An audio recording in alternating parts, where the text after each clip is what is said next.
But you yada over the best part.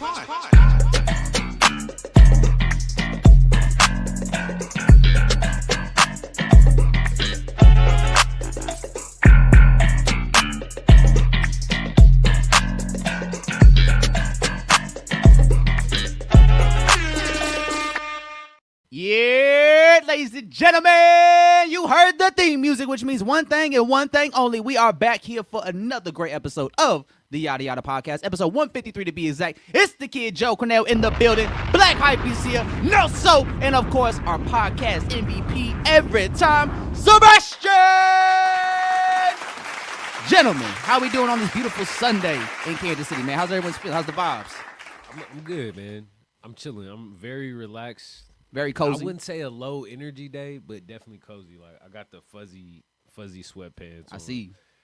You know, got the bonnet on. Like, we big cozy today. You know what I'm saying? We chilling, relaxing. Sun is shining. You know what I'm saying? It feels like 60 degrees in January. Like, that's not. completely I wouldn't normal. say Calm that. down. Calm down. I said it feels like. It doesn't. Like. It don't feel like It that looks at like. all. It's like maybe 50 right now No, outside. nigga, like, it's probably 40. It's like 40 something. 40 degrees exactly. might as well be 50 outside. 40 might as well be 50. might as well feel 50 outside. But yeah, man, it's been a big week here in the town, man. Nelso, break it sir. down, man. You was the man, the mastermind behind the big events Thursday night. I was Saber, just, I should say. Saber was behind it. I was just, man at the wheel. There's a lot of people in that car though. So Yeah. You was behind the wheel, though. yeah, Yeah. I'd probably say I was the wheel, and Ashan was probably the man behind the wheel. He was the driver. And you were the driving force. Alex is like, where is this analogy going? Yeah. I don't I'm even just trying know. to see. I don't even know. Hey, it worked out. It worked out. Hey, We got to all where we know, need to the go. car got to the destination. Literally. At May Mob Thursday night. What's the name of the project? A Decent Man? No. So the project's called Return to Sender. That's the one. Well, there that's was going, two of them. Yeah, that's the one that's going first. That's Okay. what he was previewing. And then the album is called A Do Right Man. A Do Right Man, not Yeah. a Decent Man's another guy in New York. He's a meme on TikTok. A Oh, decent man. The jeez. Decent I'm Man. a decent Stop making man it sound with a meme, bro. No, like I thought. My bad. That's on me. But we That got is on you. Return to Sender and what was the other title? A Do Right Man. A Do Right Man. Yes. So Sean had a live show Thursday night. Kind of like a loose listening party / performance party. He really wanted that. He really had the show so he could perform some of the new shit off the new albums. You can run up a bag on you, bitch ass niggas. Yeah, like, just one time for the one time to show he could do it. But man, he, like real star-studded night, packed out crowd at May Mob. How was it like putting it all together? Because you've been helping Sean for some weeks put that all together. Hey, I'm gonna say I love Ashan very dearly, very much.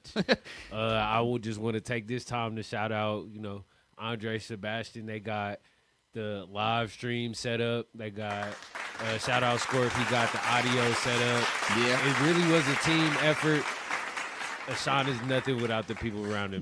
He makes really great. No, I'm just being honest. I love my boy, and I'm this is really about y'all and the people that helped set it up. Yeah. Shout out River. She did the stage design. Shout out Ezra. He did all the lighting. I saw him over there in the corner doing the space. lights. Shout out Sav and Yeah. Lexi. They ran the front door. Shout out Sav, Lexi. Shout out T. She Yep. did security. She got y'all the fuck out of there, which I needed her to do that. Go! So, yeah.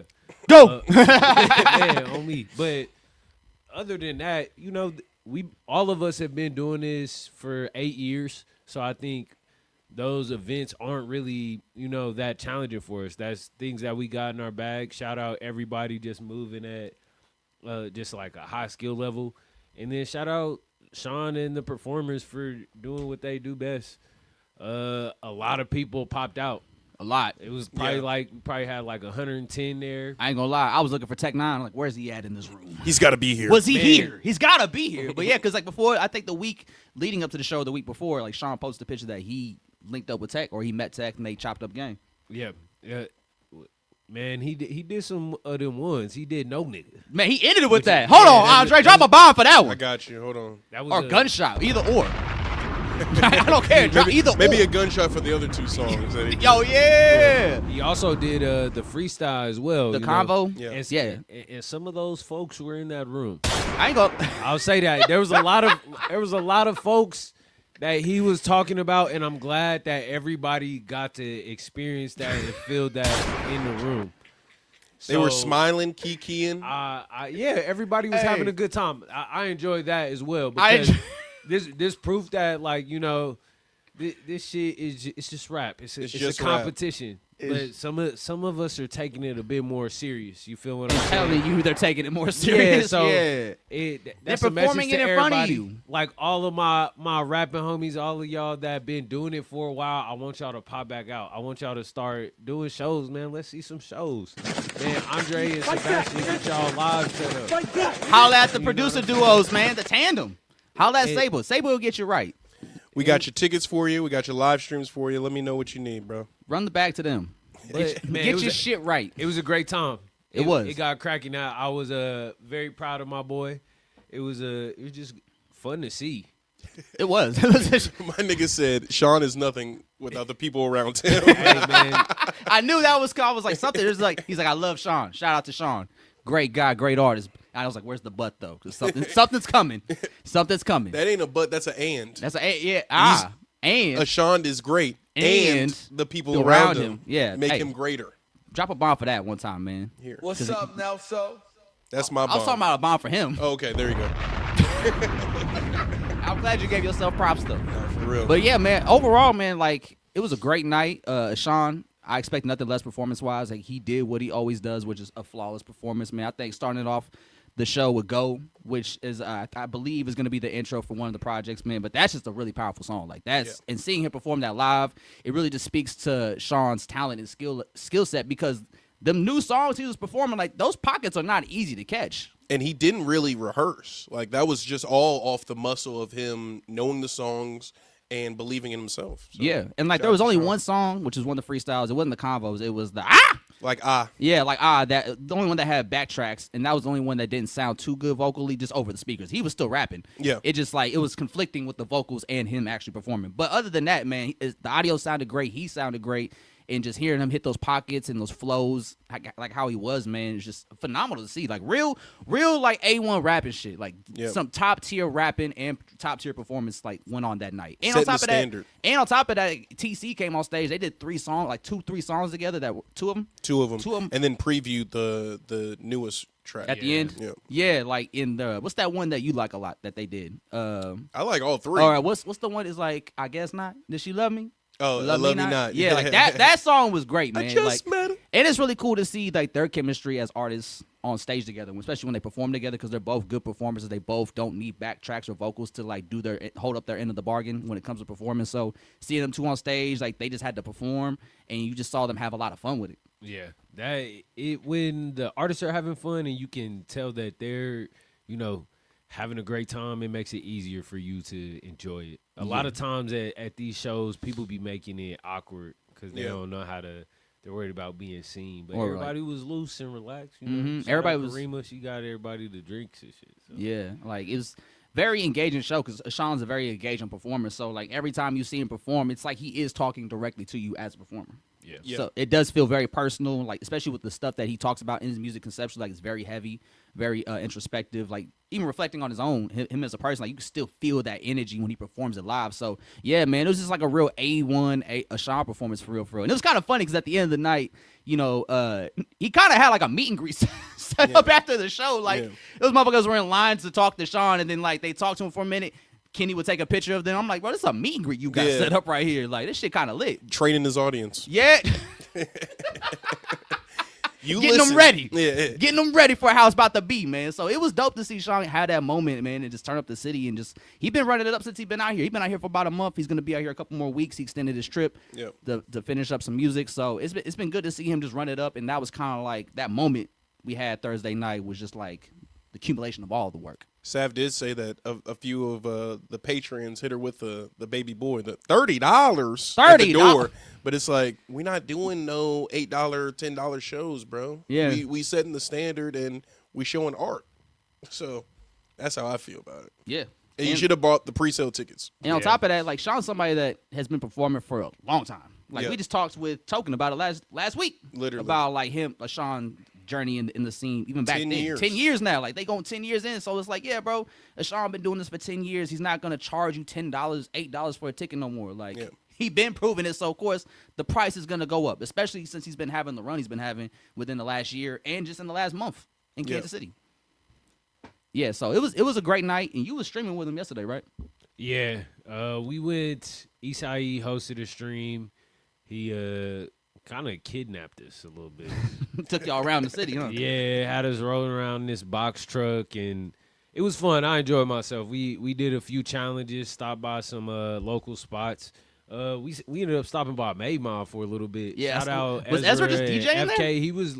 Ezra will do that. He'll get some extra rep in, like at the shop after hours. So that was kind of impromptu. It wasn't planned at all. Okay, I thought y'all were doing a cipher. Nah. 'Cause that's something you've been talking about for some years. Like, I want to do a cipher. And then I thought you was doing. I was like, oh, shit. No, we just had all of the stuff there and ready because we've been doing the Blueprint event. Shout out the guys at Made Mob right now.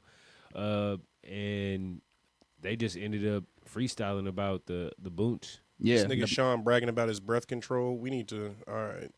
Nah, that's how he supposed to do it. Other people need to say that about No, you, not you. can say that about yourself, Sean. Like, listen, we're here to normalize confidence and believing in yourself. Stop letting other people tell you what not to say about yourself. That shit's Ooh, dead. Hold on. That shit dead. Hold on. But Joe, Corner Joe. Come on, man. Like, every time motherfuckers like, yeah, man, you're pretty nice at rapping. Anytime motherfucker goes, yeah, I know. They're like, all right, man, never mind. Never mind. Like, no, what do take you it want him back. to say? There's no need to be humble if you know you like that and you just showed us that you was like that. Like, if you did that shit, you did that shit. That's what it is. Like, And if you bought a ticket, you could watch the playback. The mic was on. And it sounds good. Shout out to Sebastian. And another thing, I liked how he didn't say shit for 2 songs. Yeah. He Just got right just to got it. right to it. Right, go. Bro, I love that song. I also love the what if God weighed? I liked his facial expressions when he's what if God weighed? And like one thing I do love about this album is like Sean is really want to emphasize just bringing back the sound of jazz. Yes. Because I think I said it like a couple months ago when we was doing the anniversary to Pimp Butterfly. But To Pimp Butterfly to me is like my favorite album ever. Really? And one of the reasons I love it is because like the jazz elements of the album. So it's cool to hear Sean like really want to bring back jazz roots because Kansas City has a very rich legacy when it comes to jazz music, and put that on the forefront again and kind of just revive that sound and that pride in that sound coming from Kansas City. So I think that's really dope. Really dope. Hell yeah. Yeah, and Pretty cool guy. yeah, and I still think there's some music on the album that we haven't heard yet because he had a birthday party where he played like 4 or 5 songs. Yep. And then he did like 3 or 4 from the project, 2 of the freestyles plus the other freestyle outside the convos, and then he did No at the end. No person. No person, yeah. For me, it's no person. I ain't scared of no person. I ain't scared of no person. So yeah, I still think there's some unreleased music from the projects that we haven't heard yet, so that's exciting as well. I'm excited to see what direction he goes in with the rest of the projects. But yeah, man, if Thursday night was an indication of what's to come, man, it's about to be a special moment. And shit, maybe we get a Tech 9 feature on this album. Who knows? Who knows, man? Like he was just with Tech, so who knows? He was They just not with doing Tech. that. They not doing none of that off kilter rap, like none of that. Not matching up with the beat shit. Yeah. They some real rappers. Real man. rappers doing real rapper shit, man. I'm just kidding. I like that kind of music. Hold on, the way they treat our people is a damn shame. No, but I like that record.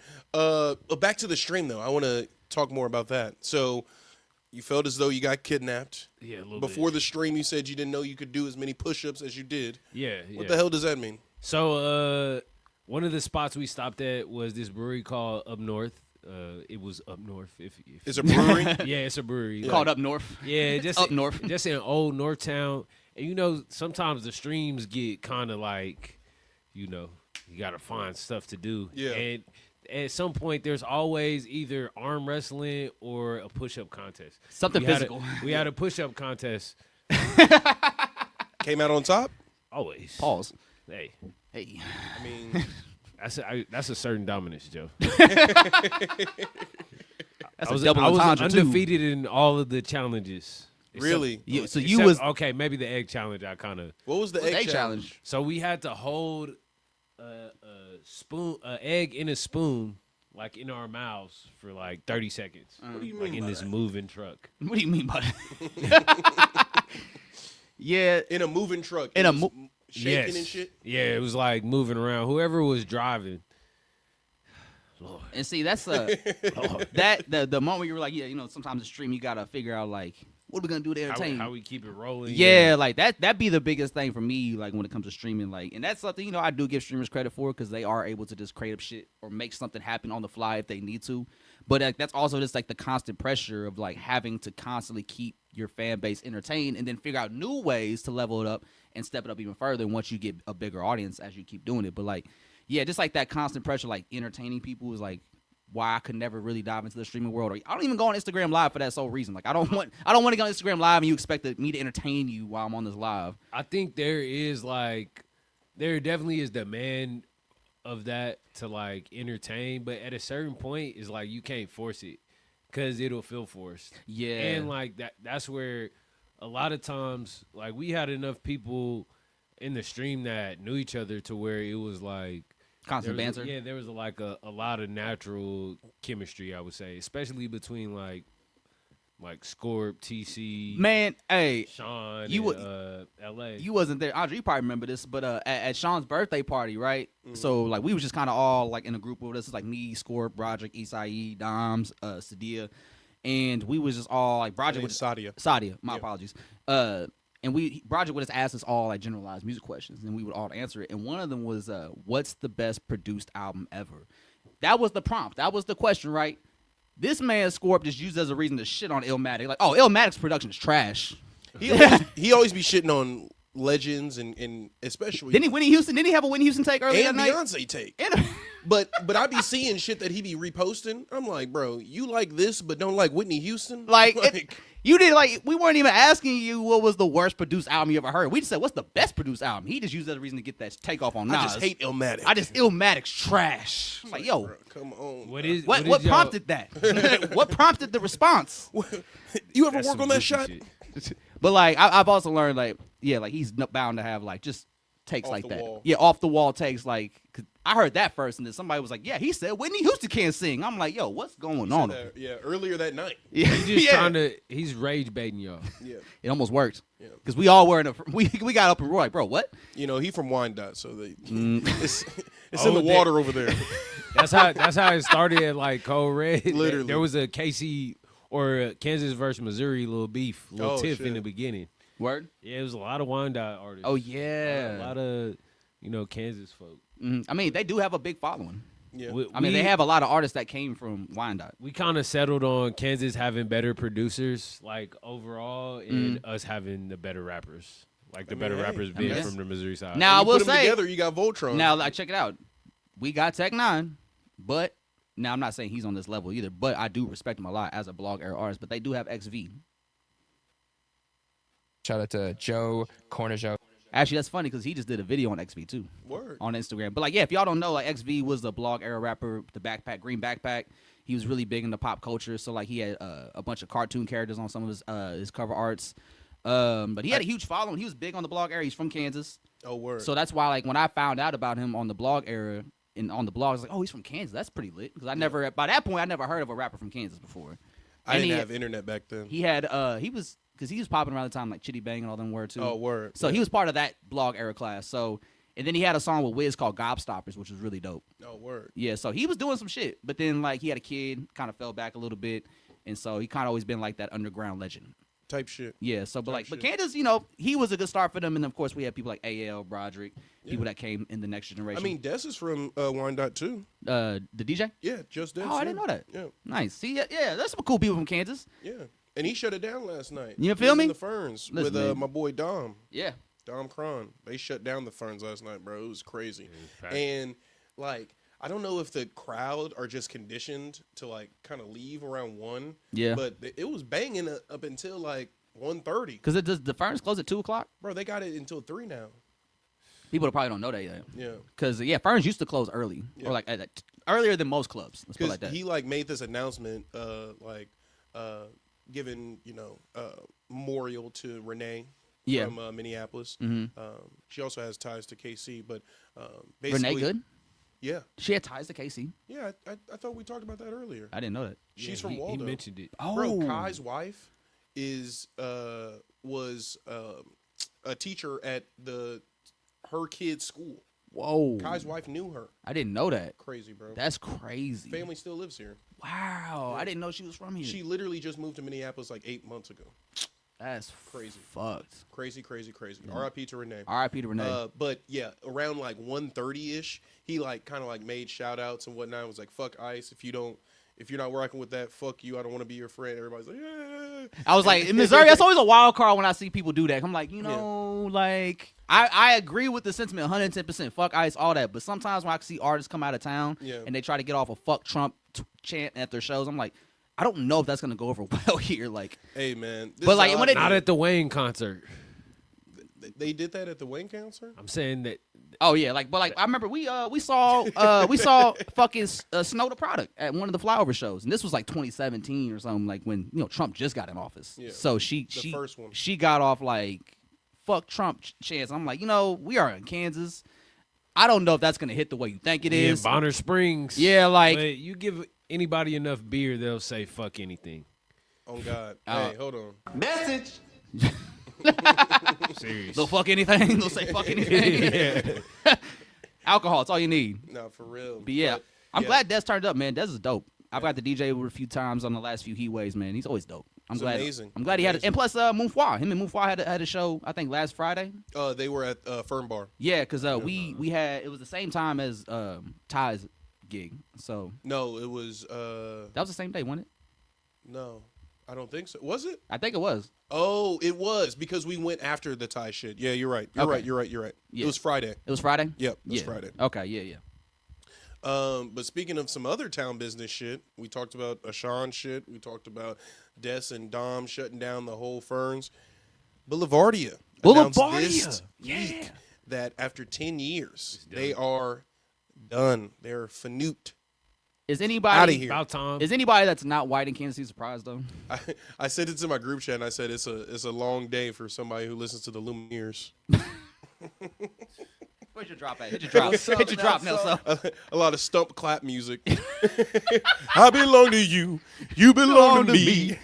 That was a fucking 96.5 to buzz ass music. And that don't even exist no more. That don't even exist no more. Like that genre of music doesn't thrive in the city no more. Big hats. I mean, I'm gonna be real with you. Boulevardia had to be the first festival I've ever seen where I just look at the line. I'm like, who the fuck are all these people? Like, I don't know. How did y'all find these people? Yeah, like where did you find them? Name generators. Like, how are you a festival in Kansas City? I don't know hardly any artists on this motherfucker. Yeah, bro. Like, and then the few times they did have artists, it was like Jazz. I think Jazz was on one of them at some point. Dom DJ. DJ Ness DJ'd one of them. I think FK DJ'd for them one time. I think Paris was did. on it. Paris was on it. Yeah. Paris and Gabe, I think. But then like those, they never gave him the good looks. yeah. Some of the bands that Hank managed. Post Sex Nachos. Yeah, Post Sex Nachos. They headlined one of them, I think. They're a pretty big deal though. Like, and they have their own festival now, Americana Fest. It definitely Post Sex was Nachos? like I'm pretty sure. nice. Americana. The Americana Fest. I thought Is that that was the Mexican that's dude making with the movies. That's making movies. Pardon me. Yeah, I get those two. shout out making movies. They're dope as fuck. I get those two confused. My bad. But that shit is. It's been about time, bro. Yeah, because every Really. year I'm just like the Boulevard beers that was the main thing keeping Boulevardia going. Like it was just a good reason to go out there and drink beer, listen to live music. But like the festival itself was just always underwhelming. Every year I'll just see the lineup like I don't know none of these people, and I'm not excited to see any of them. And it was always in the heat of summer, like the In the middle of summer. June? Yeah, no, it was like July. July, dude. yeah. like the dead of summer. Sean talking about I never did a Boulevardia. Hey, you didn't miss out, bro. You didn't, because like it has been a bunch of white people there. They had someone dressed as Bigfoot playing the saxophone one year. Yeah, he's a DJ. He actually be like out in the city. Yeah, He be doing furry DJing He be at like at the ship DJing and shit. in the furry suit. Yeah, Word. it's a Bigfoot suit. Okay, that gotta be hot. Furry suits are actually furry suits. So He said, "This is just Bigfoot." dude, okay, so when I was up in college, my mom, apparently one of my neighbors, was a furry, right? Oh, Lord. And my mom didn't know what it was called. She didn't know There was like what the name of furries were. So she thought it was a Furby. So she was like, she calls me Goo. She's like, Goo, I think one of our neighbors is a Furby. You know what a Furby is, right? a furry. Those little little bird-looking doll. things. The little robot bird. Oh yeah, things. yeah. So she was thinking that she was saying furry, but she was saying Furby. Yeah. Like, mom. Shout out to moms. Oh, so wholesome. But yeah, yes, they did have a nigga walking around in a Bigfoot suit. Yeah, it's like it was more like just something in the background more so than like I think a main attraction. It was part of just like the Boulevard branding as opposed to like this being like the main driving attraction. It was just it was like a big fucking part of like what they were actually trying to present to you. Yeah, I think once there's a lot of things going on at the same time. Boulevard Brewing Company was bought, so it's owned by German investors now. The whole brewing house, brewery business is kind of falling off. It's kind of dying out. So if you have foreign investment in a local, show/festival, they are not going to care about what happens in Kansas City. They just want to sell their beer. Yeah. So they're not going to do what the it's extras. about. Like the beer is going to sell itself or whatever it is selling. It's going to sell itself just off alcohol alone and branding alone. So it's like they don't need to do a fucking Boulevardia. Yeah, and it's not tied to any specific holiday. And you were right. It is in June because it would take place on Juneteenth weekend. I thought you so. were right. I You thought were so. right. And it's like the last one felt like Juneteenth weekend or something, or week or something. So like it was a lot going on that week, and I was like, this is kind of funny timing on y'all end. Like But y'all hey, couldn't pick another week. Literally. But hey, this is how I'm looking at it. Boulevardia, how much for that Instagram account? Y'all got $16K just sitting there. Hey, run me that. Hey, we'll buy the account. Hey, literally. We'll rebrand that bitch to the Yada Yada. I need that. Give it to I Saber need- actually. What's Yeah, up, give it to me. Nelso? Bro, I got something to tell you about when I mentioned that last night at the Ferns, bro. But it was crazy. It'll be after the pod. Yeah. Okay. Post-pod conversations. Yeah, man. Long story short, that shit was bound to happen to Boulevardia. That shit was ass, bro. Like it was the first festival. Like every year I see the headliners and I don't know who they are. Like out of None. every festival I've seen, I would like, just know the how do small y'all text. bring Yeah. the small people? Where the homies at? Yeah. Where the homies I know at? the homies before Look I know all the the big way ass. down. It's like, okay, I know 3 names here. At the very bottom. Shout out DJ Ness. Shout out Dom Chronicles. And shout out to Paris Williams. Paris Williams. Jamoji be up there. Yeah, Jamogi. Yeah, Jamobi. Did Gabe have one? Have a performance on? Maybe. I'm pretty Like sure 2 years Gabe ago? and Paris were performed at on like that. the last one. Yeah. Oh, Like word.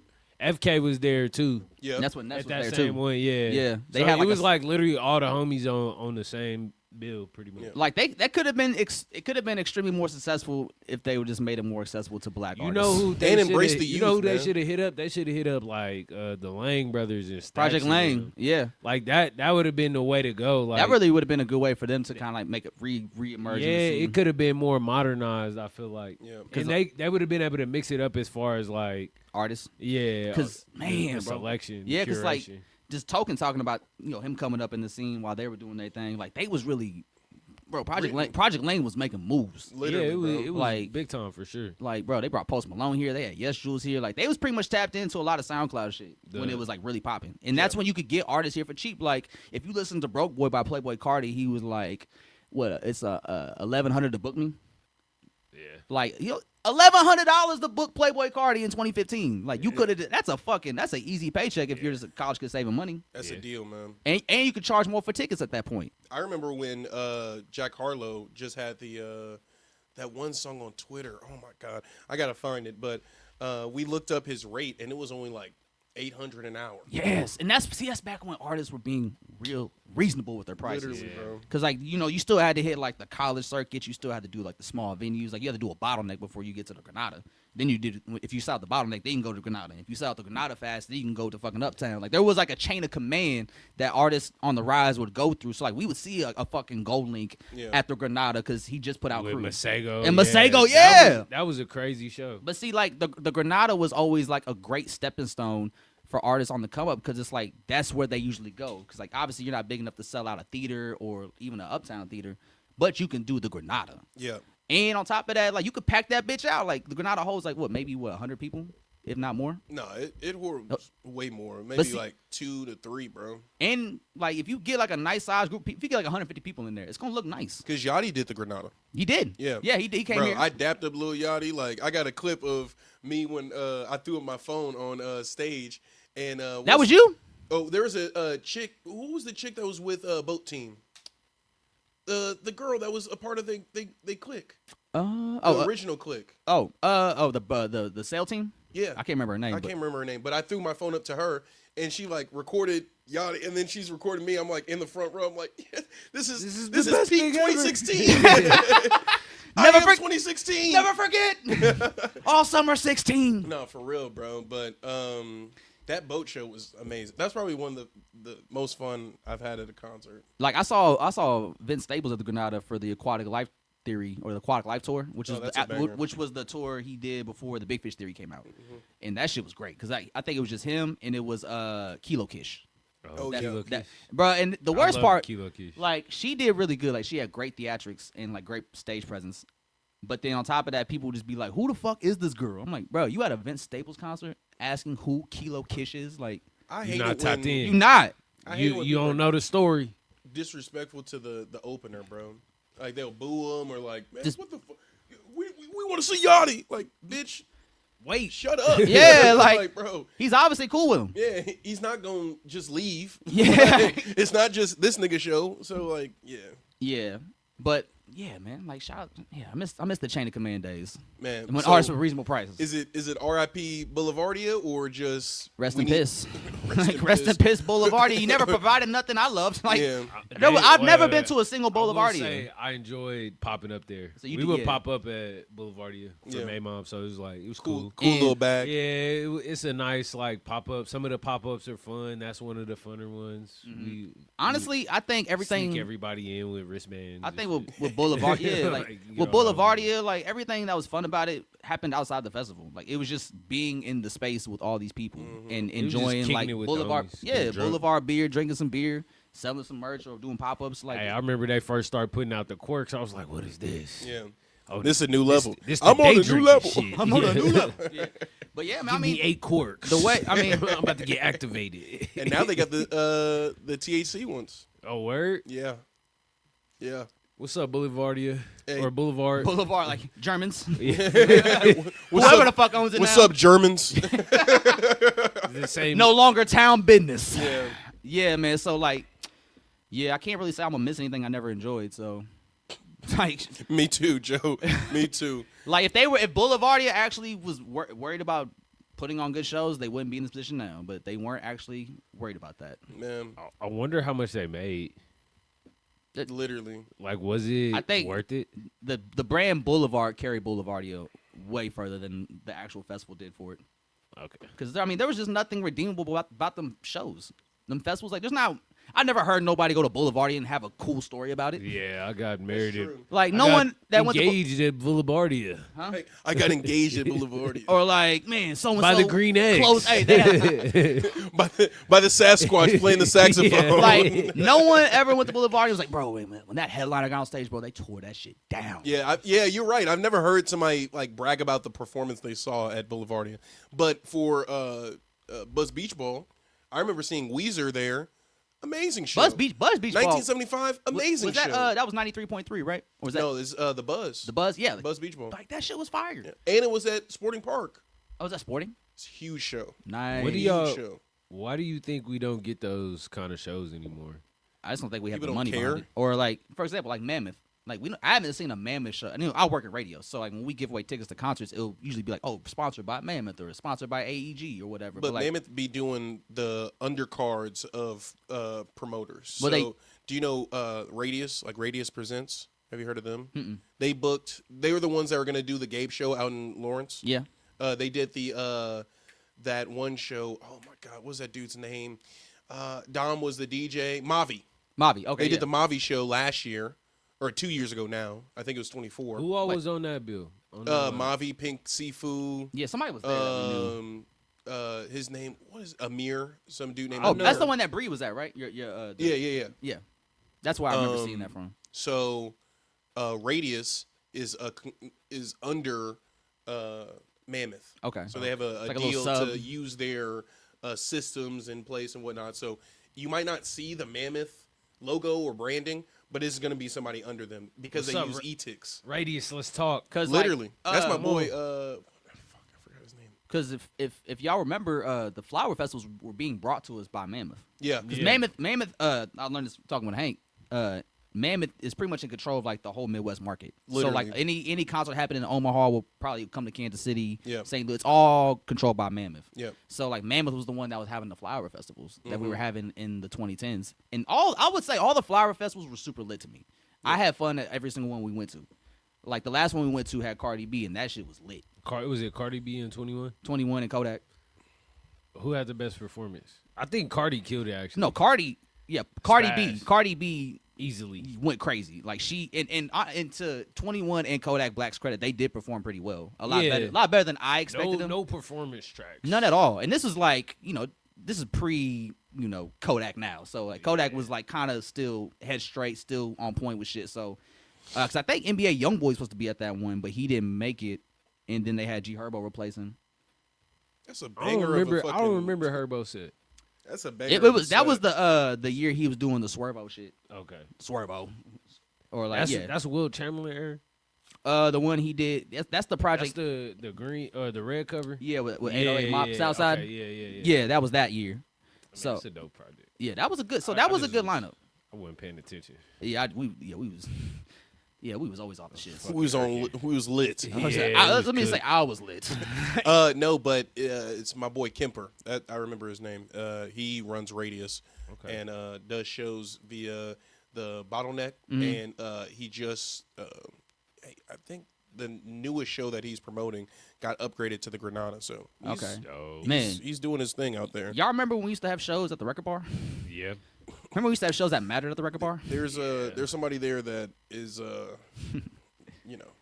Oh yeah, Hey, is it the same dude? yeah.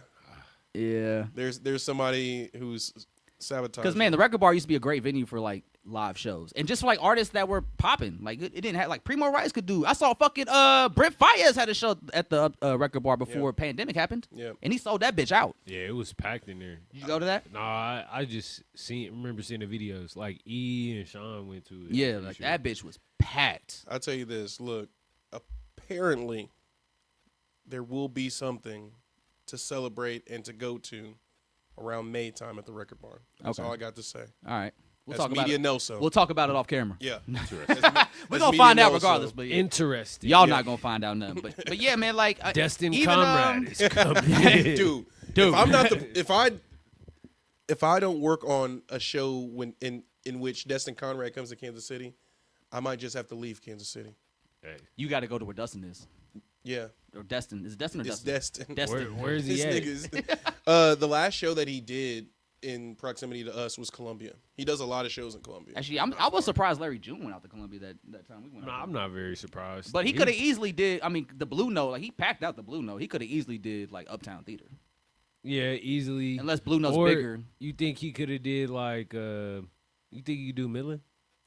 It's too big Uh, for Larry June. I think in I think more people would show up Uptown. in Kansas. Uptown, He could or do I would Uptown. even do Kansas City. what's the other one that's in the city right there by T-Mobile, The Madrid. where we saw the Truman, Oh yeah, where we saw Yeah. he Pusha could do T the at. Truman for yeah, sure. Truman. Yeah, Hey, Yeah. You know it's crazy. My YouTube algorithm has been showing me old ass like Larry June videos from 15 years ago, 16 years ago. Have you still have you seen that new one he just dropped? Yeah. Who copping? Hey, I like whatever headspace he in. He back to He in that he's bag. He on that reflecting shit. like, yo, No, I remember when I didn't have it. I Yeah. remember when I wasn't him, but I'm him now. It was 2009. I was in the AMG.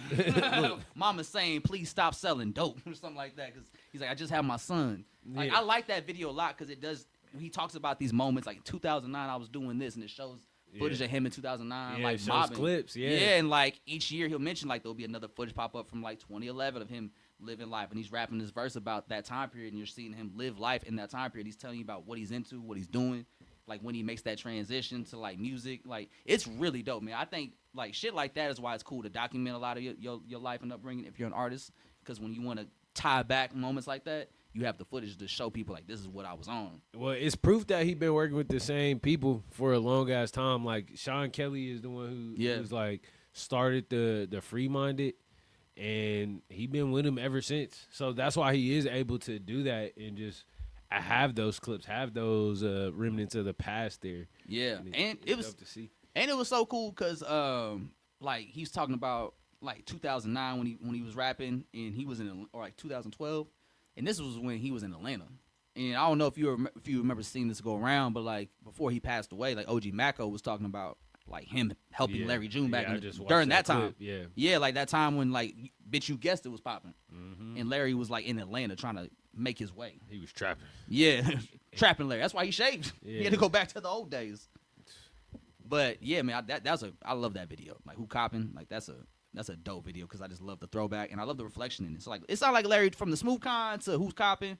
Like Larry seemed like he back in that space. Yeah, whatever he about to put out next is gonna be dope. I bet that come from getting washed by 2 Chainz, man, bro. Last year he was like, I need to lock back in. B-Dot, I don't give a fuck how much you like Larry June, bro. He was not a top 10 rapper last year. He got washed on every track. How you a top 10 rapper if you get washed on every track on your project? Shout out to Joe, Corner Joe. I think only Jay Electronica can get that off. Because he was rapping with Hov, bro. Like, you was rapping with 2 Chainz, bro. Like, and respect to all due to 2 Chainz, but you know what I'm saying, like. Wait, yeah, don't even fix your mouth to slight titty boy, bro. Don't you dare. You're calm down with that shit. You right, like, my bad. Like hey. 2 Chainz ain't been doing that shit like from time. He said, Nigga, 2 Chainz been dope since he changed his name to 2 Chainz. I go hard. Look, bro. Viagra. We gotta respect, bro. Hey, man. And I wish a nigga would, like a kitchen cabinet. Look. Hey, what do you say? I got more SS's than assessment. Look. That's where my. He said that last year. That was last year he said that line. Well, how many S's is that? There's like That's 4 at S's. least There's like five or 4 S's in I think it's assessment. at least 5. Right? Yeah, respect the 2 Chainz, man, but Larry June did get washed every track. So like, I don't know how the fuck he made that. I don't know how Joey Badass. That was kind of absurd. How the fuck did Joey Badass make that? Hey, list you too? could tell he was just picking shit that inspired him personally. Because like ain't nobody was talking about Joey like that. No. And we love Joey over here. Like, bruh, I be trying to tell people we love Joey Badass, but a lot of times it's be like, man, is it something's not? He's just not delivering all the way. Some not clicking because we have a high expectation for bro. I think when you from that, when you came out in 2020 or was it 2012? Yeah, 2012. And actually, you gotta be nice. You know what the funny thing is about it? He actually just got a gold plaque for Survival Tactics. Word. Yeah, that's dope. That one, and there was one of them ones right there. There was another one from 1999 that he got a plaque for. I can't remember which one it was, but we always laying around in the cut. Or what else is on 1990? Let me see. Or 1999? 1999. I think he posted it on his Instagram real quick. Let me see. Let's see. Oh yeah, here it is right here. He got one for. Damn it! What the fuck is it? Righteous Minds. Righteous Minds. Yeah. I think that's what I was singing. Ooh. So like, yeah, like I gotta confirm, guys. Let's see, 1999 album. Survival Tactics Wave. Yeah, Righteous Minds is on there. Play it real quick. Yeah. Oh. And then they leave you lifeless for high-tech devices. Yeah. Yeah. I think what was so charming about early Joey is like, and this is one of my favorite things about Ty is like he can really create the sounds that he was inspired by. So he was able to make that 1990s like hip hop boom bap sound and vibe, but it was fresh. Yeah. It was like it was modernized. Yeah. And that's always amazing, bro. It's always a beautiful thing. Yeah, like that. And I think Joey's, we always have high hopes for Joey. And I just don't think, I think the reason he might have been number 3 on that list is because of the battle. And I think that's something I constantly forget about because that album is so trash. Because I was really like expecting that album to be amazing just based off of like his performance in the battle and all the momentum he had at that time. And then he just dropped a complete dud of an album to me. And it was just like, and maybe my expectations were too high. Maybe that's what it was. Because I just, like you said, we hold Joey to a high expectation, high standard. So it's like, it just seems like he hasn't really been putting his best foot forward the last couple projects. Yeah, I can tell when a nigga is trying and a nigga is not trying. Or when you're not inspired. and after the Carter 6, my expectations is adjusted. I expect y'all to disappoint me now. So anything better than disappointment, I'm going to be like, great. You know, maybe, I ain't gonna say that's great. the bare minimum then. And you know what's funny? I ain't giving away passes like that. But is that mindset only for artists that you have a deep respect for? Like, is that only at a mainstream level, or is that for everybody across the board? Like local level too? I definitely think the people that I already have that expectation for. So like, I'm. Let me not say I'm adjusting it to like the bare minimum. I do appreciate effort and I recognize effort, but there is a standard. Like, cause some nigga from the town could put out the next best shit, and I might play that right next to the Clips project. You know what I'm saying? If it's that good, it's a matter of caring. And you know, we gotta call a duck and a chicken a chicken. So if it's not good, it's not good. Or if there's things that we could, you know, improve on, we always gonna point them out. But I ain't gonna come out here like hating.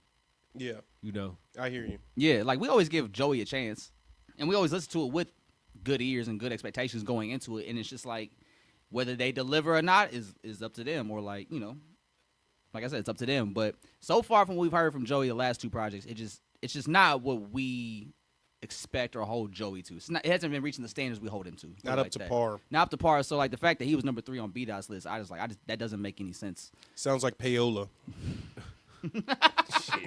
Hey man, off camera, Nelson strikes again. Shit, heard Joey talking about that money he was making. Hey, send me a little 10.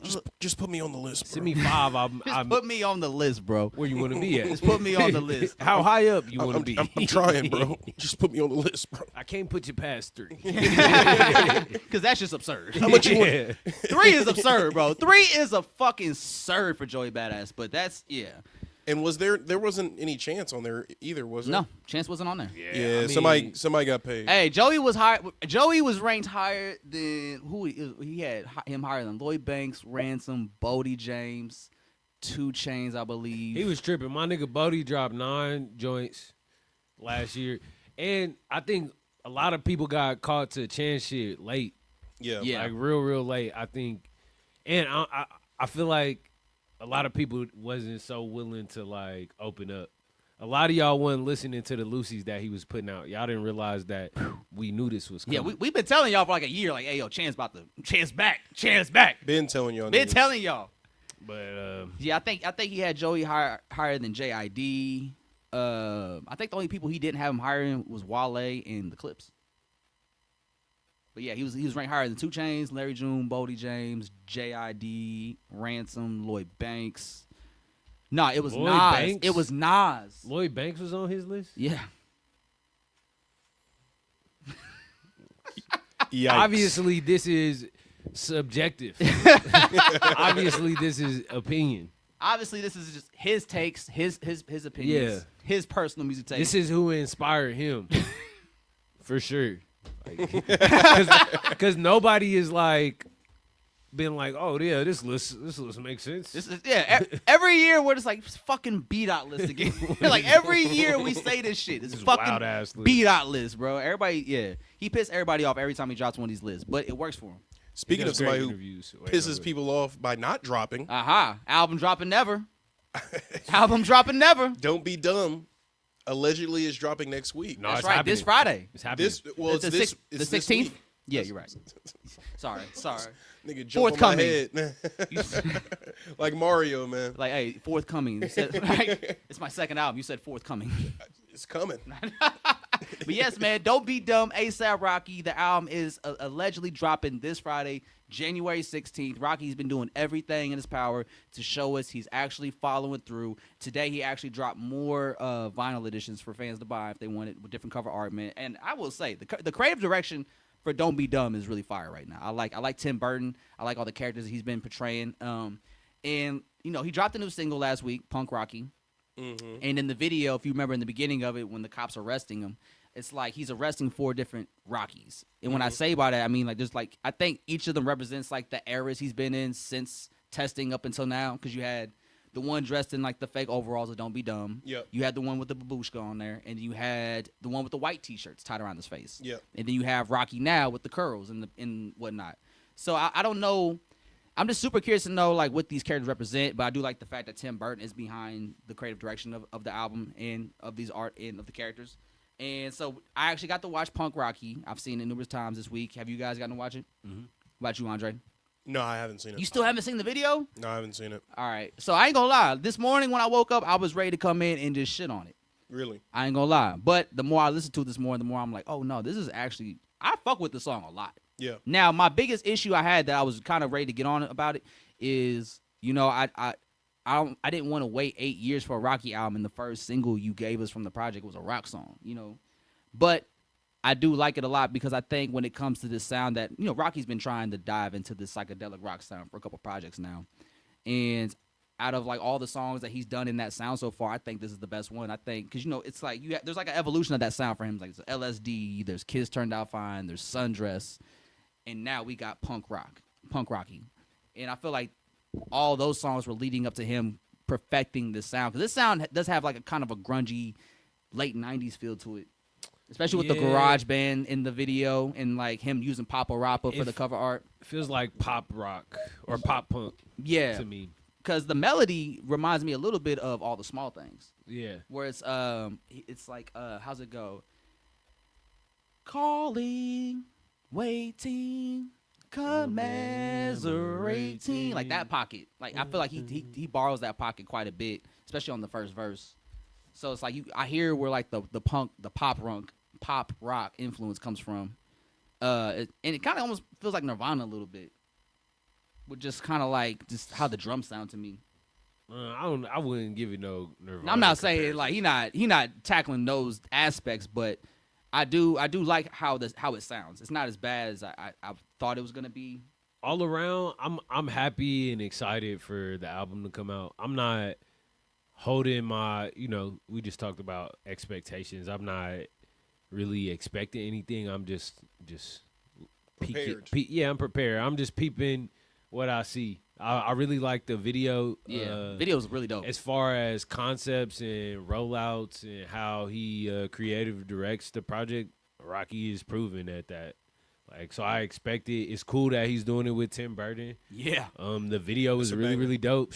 Winona Ryder was in it. Yeah, she was great. It's a cool story. Those are like, you know, I miss 106 in Park and what's the TRL? TRL, yeah. And all the videos, because Rocky and the clips really they would be on top of that shit. Yeah. Really tell like you a story. all the time, yeah. And man, I'm excited for the project to come out. I'm not gonna judge it based off of the little we've gotten. Yeah. Yeah.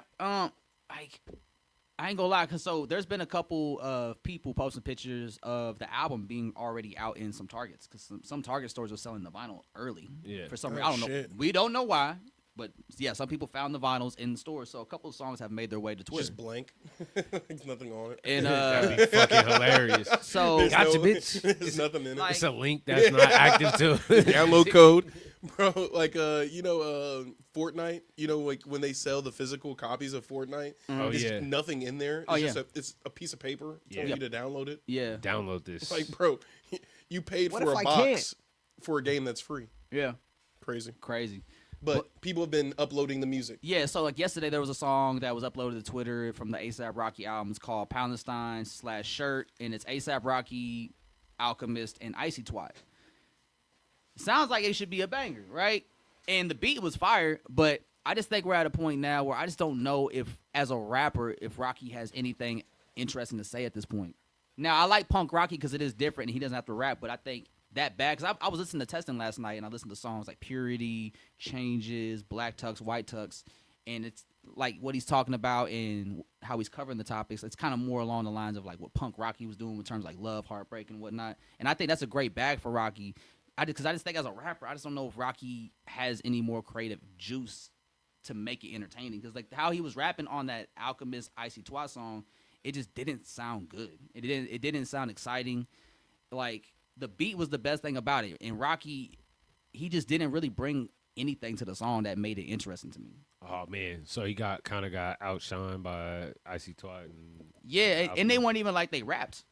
From what just from a production standpoint. Yeah, and it's like Rocky just sounded completely bland and flat as a rapper, and that's what I've been worrying about. Like, it just seems like he doesn't have that crisp, smooth flow anymore that he was always known for. Like, Rocky was never a super lyrical rapper to me, but he was always a rapper that had great flows that were flawless. Like, his first 2 albums are flawless flow-wise. Testing is when it got a little iffy for me. But there's still I still like Testing a lot, so I look past it. But now it's like, all right, we're 6 years removed, 7 years removed since Testing. This is going to be your first album in 7 years. Like, I feel like the longer it's been, the more expectations there are. And, you know, you've done nothing but level up in life, so I just don't know how interested in rapping you are right now or how interesting it's going to sound. Because he's got another song dropping with, I think Playboy Cardi's going to be on it. It's called Helicopter. It drops tomorrow. And I'm also just basing this off of what he's been performing at live shows. Because he's been performing new music for some years now at these live festival performances he's been doing. And just none of it sounded good. Like, even the Riot song. I didn't like the Riot single. I was in the video. I didn't think that was a good song when we were filming it. So, rapping-wise, I'm a little nervous for Rocky. But when it comes to shit like Punk Rocky, I think he sounds really good in that pocket. Yeah. Because I don't think there's as much required from him vocally that's gonna make it great, I think I should say. I'm excited to hear it in context, like, because it seems like it's going to be one of those albums where you got to play it all the way through. So you're a huge Rocky critic. I'm more of a I just kind of fell off after At Long Last. ASAP? Yeah. Allah, A$AP. the second one? Yeah. Yeah. So, like, Rocky, I hold Rocky to a very high standard because, like, I do like Rocky's music a lot. And I like his creativity. Like, the Punk Rocky video, I think is really dope. And I like what A$AP Rocky brings because he really does bring a lot of value to music videos and visuals himself. So, like, anytime he puts out a visual, I'm always super excited. And what ends up happening is I'll like the video so much that I just end up liking the song. Yeah. And so that's not a bad thing either. That's like, cheese. That's cheese. It's a song. You should like it for the song. Yeah. But that's the thing. Like, sometimes the video's just so good, I just look past how low quality the song may be to me, and I'll find enjoyment in it. Like, This Is America. Not the best song. Great video, though. Fun to watch. That makes me like the video. Or that makes me like the song. That's a pretty dope song, though, actually. This Is America. How they built it. Don't all the little voices that he added. Like, it's a well-produced song. Yeah. A lot of Easter eggs. Yeah, a lot of eggs there. But it shows you, like, when you are building the songs as a piece to something bigger, that there's a little nuance and leeway. So we got to hear it all in context. You know?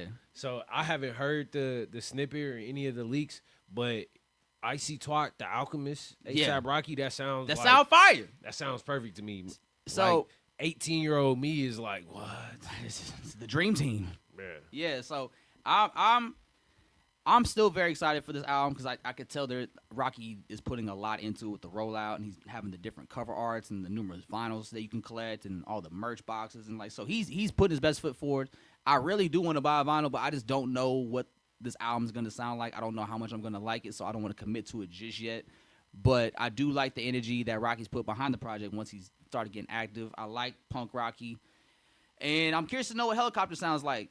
Like, yeah, man, it's just a one big question mark. But I am excited. I like what Rocky's doing with Punk Rocky and what he's about to do with Don't Be Dumb. So we'll see what happens this Friday.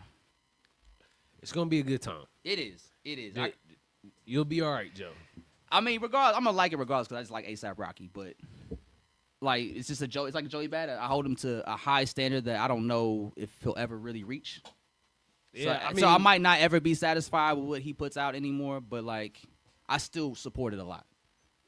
It's very inspiring and very influential because every time he drops, it's just so cool. Shout out Rocky. Yeah, man. Shout out A$AP Rocky. What else we got on? Actually, let's see. What we on? Oh, so there's been discourse on Twitter. I've been seeing the last couple of days with A$AP Rocky.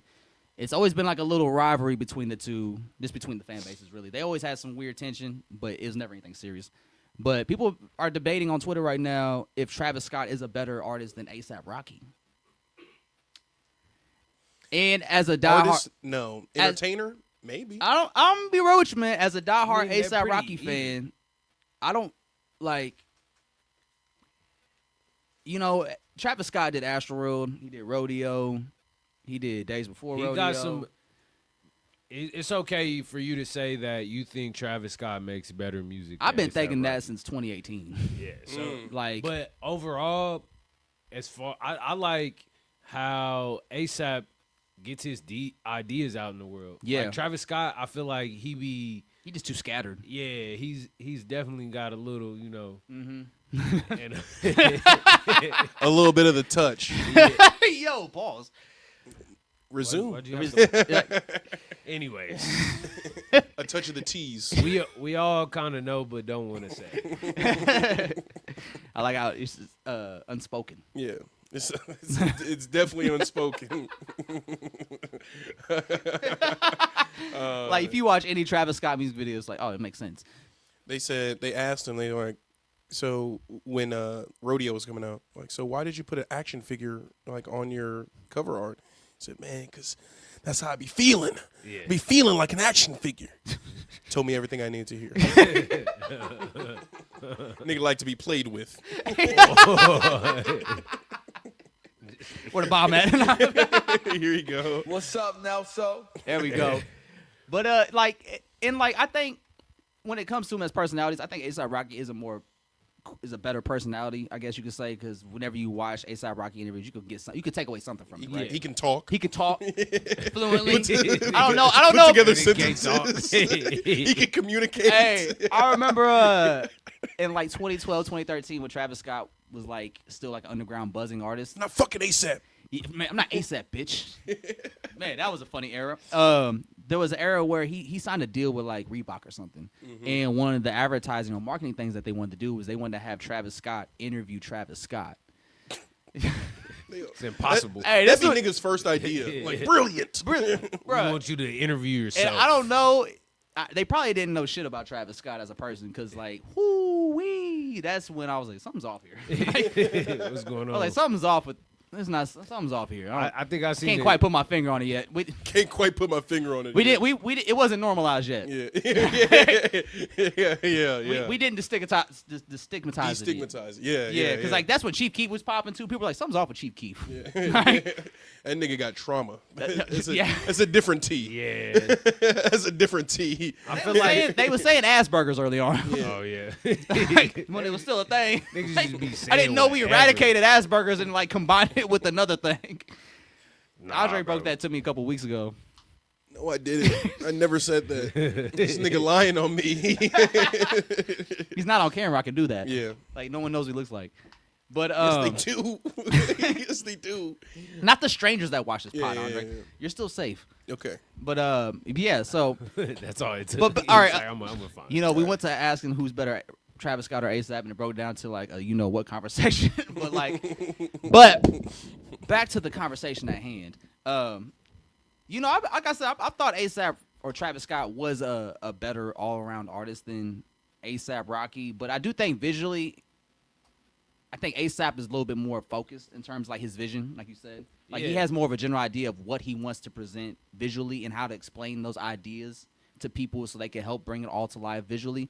Whereas Travis Scott, it's like you just had a broad idea of a vision and you kind of just did whatever around this idea. Like if you watch like He likes the names more than he likes the execution. yeah, like he had Jonah Hill do that video for him for Astroworld, the Wake Up song that he did with The Weeknd. Okay, yeah. And it's just like him floating in this empty house or whatever. And it's like that's really all it is. Yeah. Like everything is just very vague, and that's a knock that I have against Travis Scott's music is that it's all very vague music, Yeah. I feel very like, surface level. I will say the rodeo. I feel like it had a better story. Yeah, It did. It had more of a story about Travis Scott, and he was able to get that Articulate, idea across. But- But after Astroworld, I think the idea just got too big for him. Yeah, And it's like you able to craft. He's able to curate and put together great sounds, great pieces of work, but they don't always tie in together. Whereas Rocky is like everything is connected and it makes sense on the rollout for the most part. I think, Or it would just make sense for that one song. Yeah. And that's all you need. yeah, or even whatchamacallit, like Utopia. I think Utopia was the first project Travis Scott did where for one it was a dud, and for me personally. And 2, it was like the album. It seemed like he just didn't really have a full-fledged vision for. But yo, talk about bots. Talk about bots, bro. Because I'm not gonna lie to you. No matter what, any song I play, fucking Hyenas is gonna pop up in my queue, or fucking Meltdown is gonna pop up in my. Really? Yes, and you know how like you have like the infinite plays or whatever. It's like literally always, or the highest in the room. Uh-oh. I don't. Highest in the I don't room. want Highest in to the room listen does to get it. played. I'm That like, one, what the and then fuck? that one song that is on the. Oh my god. Out West, No. Out West. That's Jack Boys. That's Jack Boys, but no, The first Jack the Boys was fucking Yeah. the Mafia song Oh yeah. that was produced by J. Cole. Yeah. That shit always be trying to play up next. I'm Yeah. like, What no, y'all doing? I'm deleting this shit now.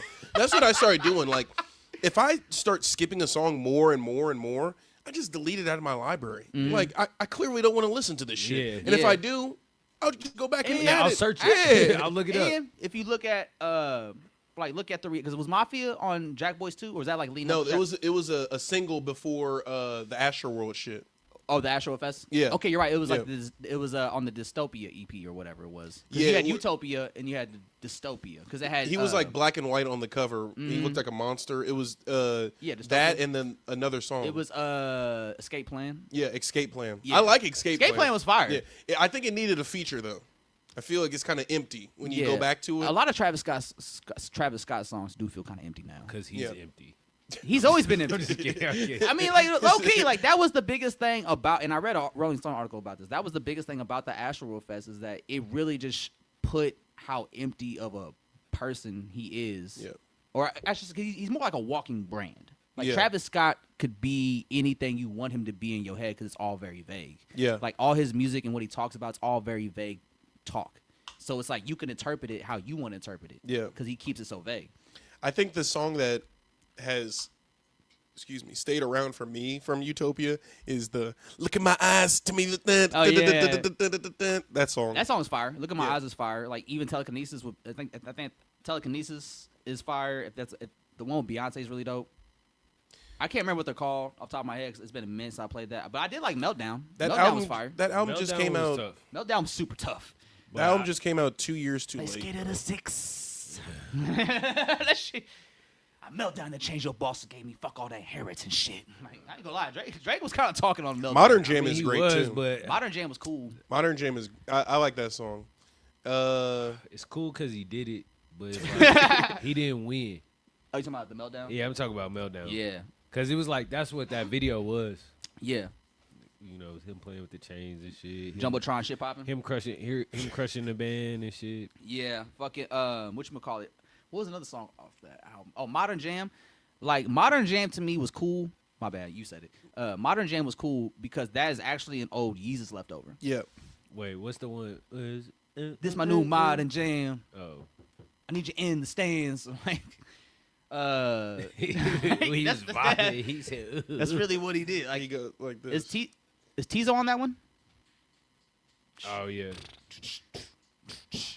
Yeah, like that was an old cut from Yeezus.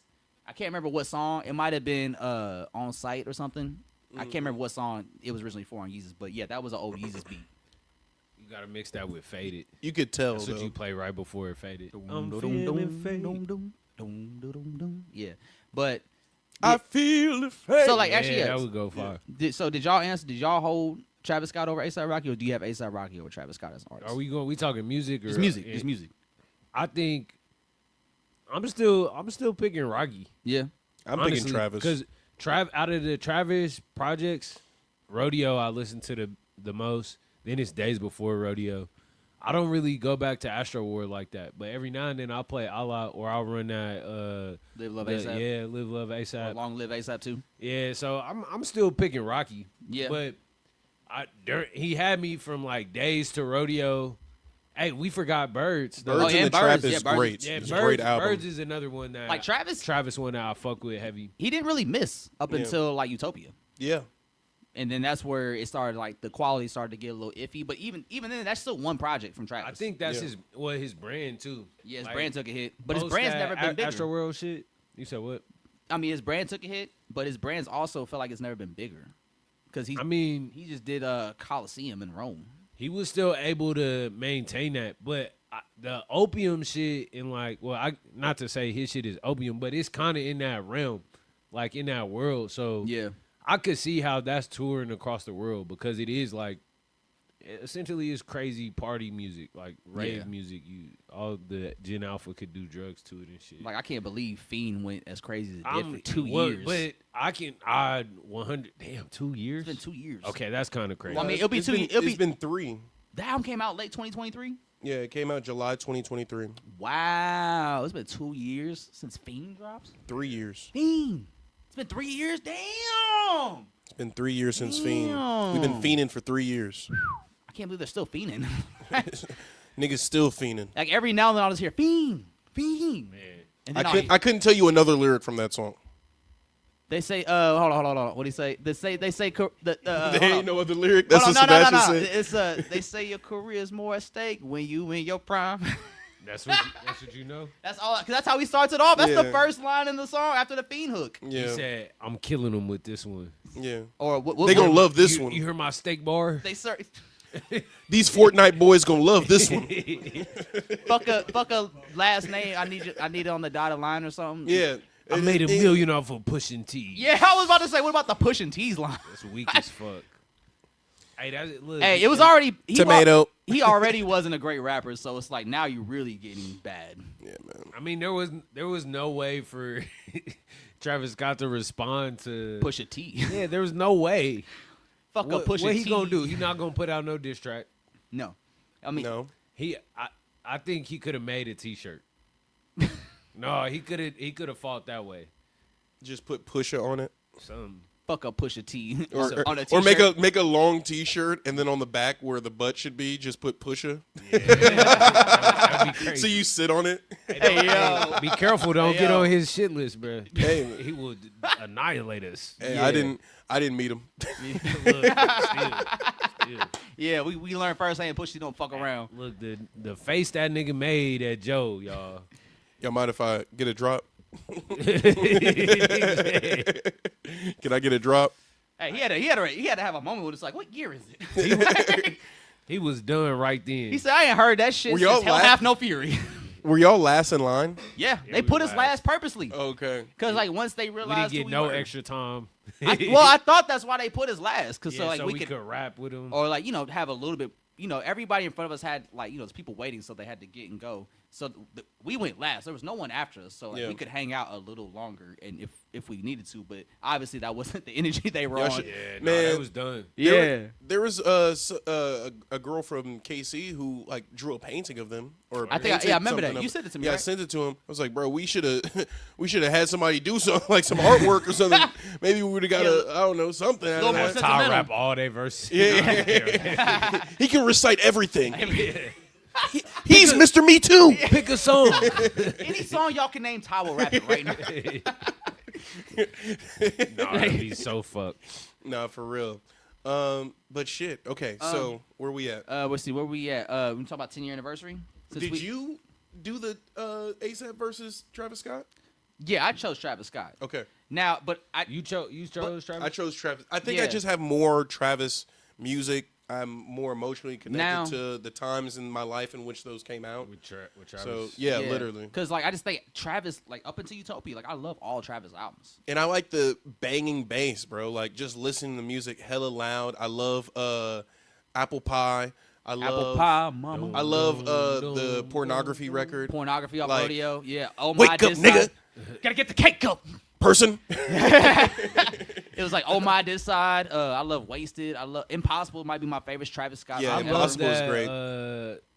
Was it Maria? I'm drunk. Maria, Yeah. I'm drunk. Yeah, Maria, I'm drunk. That's Travis Scott. Mom said that's one of his favorites. Her The favorites. leak. Bro, The leak was so crazy. When it was just Thug. It was yeah, just yeah. drunk. Yeah, Yeah, and I there was wasn't no yo, this Maria is yet. Crazy. I showed my mom the what is the song On This Side? Oh My This Side. Yeah, when Yeah. he goes my mom kicked me out the house. Now I bought my mom a house. Now she can't kick me out no more. Yeah. She's like, I like that. Yeah, I like that. I like that. What was it? Where's my house? 90210. Literally. 90210. What was the song Cooker. with the Weeknd? Pray for Love. Yeah. Like that song was. I think that song is kind of overcooked in a sense. It was definitely a single record. When I think it was the first. It was the first song they did together. So like they really wanted to make it grandiose. I think like it kind of reminds me of that one song with Jay-Z and Crown? Frank Ocean. Oh, Where he's like, what is that song? What's the king to a god? No, it's on Magna Carta. Frank Ocean was on there. Yes. It's on, bro. What is that song? And when that came out, it was like, I'm a huge Frank Ocean fan, but it just seemed so overcooked. Like, this didn't need all this. I don't remember Frank Ocean being on Magna Carta. Yeah. He was definitely on there. Was he a hidden feature? I'm searching. My Oceans. brain. Okay. Ocean. Oh yeah. Yeah. Yeah. I feel you. Blessings. Like, From the air. yeah, I was just like, yeah. You're doing too much. Yeah.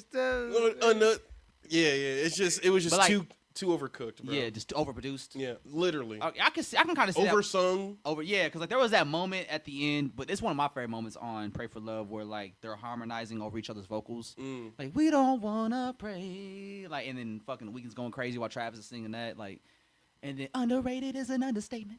They trying to test greatness, trying to get paid. Yeah. I like that part, and I like the where he was talking about himself in the where Travis was on. Oh yeah, want to know my dick longer than a Pringle box? Yeah, like not that part. And every part but that part. I want to know how we came Scott. That's what I want. And I to love. know. Oh yeah, tell you how I turned Scott. Yeah. Notice how he never told us any of that. Literally. He didn't That's explain. like He didn't explain none of That's those his whole questions. life. Yeah. that's like Benny the Butcher line on Joe Pesci, 38 or it was 97 Hove. Yeah. He was like, my watch look like a lighthouse. That's right, I'll explain. And he just kept rapping about other shit. Still don't know why it looks like a lighthouse. Still never explained. No, I think he probably just showed him. Yeah. He showed it to the mic. Yeah, to the just mic. clicked. You can't see it, but I see it. But believe it. Let me explain it to Yeah. you. But even I don't think Rocky, listen to Testing, I don't think Rocky has ever put out like a bad album, but I just don't know if Rocky's highs on his albums are as high as like a Rodeo, a Birds, or even an Astro. Like Astro, like that is shitting on Testing to me. Yeah. Like easily. Yes. But I still love Testing a lot. And I think as I get older, I might start to gravitate towards more A$AP Rocky's music again compared to Travis Scott's, because like we said, Travis Scott's music is just so vague. It's so shallow. different. It's different vibes though too. Like Rocky's music is more elegant for me. Yeah. I feel like Travis Scott, we getting fucked up. I'm gonna chug a bottle of EMJ. I'm putting a hole in this wall tonight. Yeah, I'm gonna throw up tonight for sure. Like I already Throw knew. up vibes was crazy. The during- throw up vibes was wild. We was throwing up everywhere back It's in the too day. much. Rocky much. is the artsy nigga, and Travis was the nigga who thought he was artsy. Yeah. But he was just destructive. Literally, he was there was actually- nothing artsy about. He was just really destructive. Yeah. He was and a chaotic. hazard at the art parties. Yeah, For real. like Artsy kids drunk. he was like that. He was the splatter paint. He was the He's definitely Splatter a splatter paint. paint Yeah. ass like nigga. he would be the guy at the punk show that would just remember that video of that black guy at that punk show where he's just like he punches, swinging, bro. He starts swinging on motherfuckers. Like you just see him in the mosh pit. He's just swinging on open air, but he's slowly getting closer to people. Decks a chick. Then he starts decking a chick, kicks somebody in one thing, and starts punching again. Kicks a fat dude in the stomach. Like, dude, come on. Man. Yeah. Fat dude got to fix his You're doing shirt this now. on purpose. Nah, because that ass, because you see him come off camera and he's just like swinging at the air, but he's getting close to everybody. And this He's nigga is still swole swinging. too. It's not like a normal. And he's beating up teenagers too. Like if you go watch that video, he's clearly the oldest man there. It'll come up if you just look up black and white video of black man in mosh Black pit. man in mosh pit. Just look up beating up Oh, it was teenagers. all white folks. Yes. About to beat their ass. Maybe he was slain in the spirit. He punched one. No, for real. He punched one shorty in the face. Roundhouse kick her boyfriend. Like, he was fucking people up in were that mosh zombies. pit. Bro, That's that- Travis Scott. That Yeah. elbow is evil, man. Like, It was me. bro, for Yeah. real. Cause if you remember like during the days before rodeo era, like if you go to his Instagram, he's like, "Yo, I'm gonna be in this town tonight. Pull up. We're throwing up everywhere. We're gonna be throwing up. If you don't throw up, you're a bitch." Nah, Dad, he was on that. Remember the fucking? I like that era. Y'all remember that footage? I like that era. He was in Atlanta. Like, why the fuck are you just standing at a Travis Scott concert, bitch ass motherfucker? Remember that kid who jumped from the nosebleeds? Terminal 5 in New York. Yeah. The nigga said, "No." Oh, is that the? That was venue? the venue that happened. It was Terminal 5 in New York. I think it was the Birds tour. Yeah. And he was like, there was a kid. You know, everybody's going crazy. He said, "I see you. Jump. They'll catch you. They'll catch you." No one caught him. No one caught him. No one Bro caught was him. paralyzed And he's immediately. All he got was a ring from broke Travis his whole Scott. shit, like, bro. Travis Scott said, "You're my hero." Gave him a ring on his finger, and that was it. Kissed him on the forehead. You're a legend. That man never walked again. And now we talking about him on the Yadda Yadda podcast. Now he's immortalized here. Yeah. Oh man. Speaking of things being immortal, though. Yeah. You see, there's a lot of albums this year celebrating their 10th anniversary, Yes. and one of them that we found this month. In the month of June. First month June. of 2016. Yes, Lord. Yeah, and every year. In every, yeah. Yeah. Touche. Is Anderson .Paak's Malibu. debut album, Malibu. Yes. So- The album that I believe was the album that he released when he got signed to Aftermath. Or he was working by that album. He was working with Dr. Dre. Yes. And like I remember when Anderson .Paak first came out, the album came out. It started off as like an underground like following, but then the more I remember on YouTube when it was him and Dumbfounded that I knew. Oh man. Yeah, and his name was Breezy Lovejoy, and he had locks. He had like some a lock mohawk. yeah, Disgusting. it's Anderson .Paak. Anderson .Paak. His name was Breezy Lovejoy at the beginning. That's nasty. It's disgusting work. That's super disgusting. He had dreadlock mohawk, and it was receding. He had a receding No, I hairline. know. Yeah, Disgusting. don't think we didn't know why you wearing them wigs, Anderson .Paak. You definitely got that shit fixed. Bro. Like remember during the Silk Sonic era, he kept wearing them fucking wigs. Yeah, and he performed at Arrowhead Stadium Yeah, in the C-suite thing. area. wearing the Crazy. fucking wig, right? Like, Literally. It's like, mother, we know you got the hairline fixed. But yes, he was underground for a long time Yeah. until the Straight Outta Compton era. of Yeah, because things he was in on 2015. the Compton album with Yes. Dr. Dre, and then that's when it was announced like, oh, this is Dre's next like protege artist wise, Mm-hmm. and so like that put a lot of hype behind Malibu. Yes. And so like I remember one of the videos that came out before the album dropped, I believe, or a little bit after, it was like him in the studio with Kendrick, and Kendrick's listening to the album. He's listening to the intro. I tried to tell The in Bird. 2012. No, it's not the Bird. It's the It's one the Bird. I tried to tell niggas. in 2012. So I That's- got lean like codeine and pale because the bird with the word is a lot slower. It's like the bird with the word. But that's the came intro. to me. No, what's the one that? Bro, I'm looking It's at the the one with- album. What's the second song with BJ the Chicago Kid? It's the third song, and that's The Waters. The Waters. Yeah. Sorry, I'm looking at the album, Joe. my bad. No, you don't know. You don't know what I'm talking about. I literally, Yeah. this was like my spring senior year album in which I was learning to drive. So Oh, this was all like, I would listen to in the car was this album. yeah. And So I this, know it from top. And this is this was such a fun time because this is really when you could just dive into a new artist that you never heard of, and you're like, wow, This is probably the last time that happened for me really? in 2016. Okay, where- 2016. Where I like fully embraced a new movement of an artist. Yeah. Because like a lot of these new niggas, I like their music. I like a couple songs here and there, but I don't believe in these niggas. No. I don't be believing in their backstory or where they coming from, or I just like their music. But Not another big Anderson one, .Paak guys. was probably the last person that I was like, okay, Yeah, like and let's man, embrace this. And Malibu, man, that shit hit like a wave storm. Like, Bro, that crazy. album was amazing. Starting top from to the bottom. first single of "Come Down." Whew, that was a huge hit. That became a huge hit. Yeah. in itself, because like Yeah. as the album got bigger, like that song became more popular. Like at one point, it ended up on Madden. Yeah, That Madden that year. Jesus. Jesus. Anti. Dropped that month too. Yes. Oh, The Fuck last Anderson Rihanna .Paak. album. What the hell? Like- Fuck Anderson. Let's talk about Rihanna. Man, like the last Rihanna album we ever got. No, for real. And you know what? I'm okay with that. Like, That's crazy. I mean, no, because Anti is the perfect album to end on. Like, you're gonna end your music career and do it quietly without actually making a whole ordeal about it. That's the perfect album to do it for. I mean, she's dropped songs since then. Nobody give a fuck about that Black Panther song. I was talking about Wild Thoughts, and Watch she also yourself. did. Oh, she did do that. And she also did the Nerd record. Ooh, Lemons. Damn, son. It really has been a Come on, wow, man. It's been a long time since on, she dropped man. the album. Come on, man. I get it how I live it. Yeah. Count the motherfucking digits. Wild Thoughts is a hitter too, bro.